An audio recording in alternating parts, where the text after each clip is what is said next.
Hi, Coach Phil here for chessacademy.com.au, and in the previous video I showed you how to checkmate with a king and a queen using the knight shadow technique, and in this video I'm just simply going to show you why it works. Okay, so what we know is that the only place to checkmate the king is when it reaches the edge of the board, and moving the queen and knight move away from the king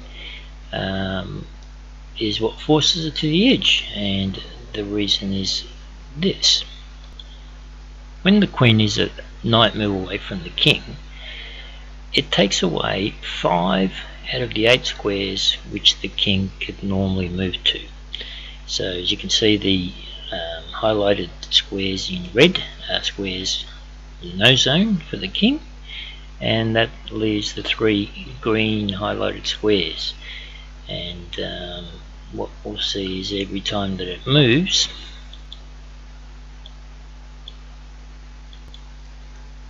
and we shadow the king in the same direction, the same pattern repeats, which will eventually drive the king to the edge.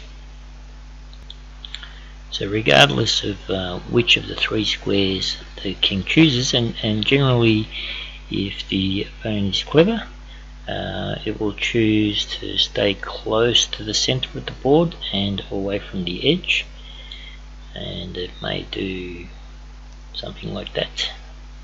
And as the queen follows, we can see by the red highlighted squares that it's always making a barrier which limits the king and eventually drives it closer and closer to the edge or the corner.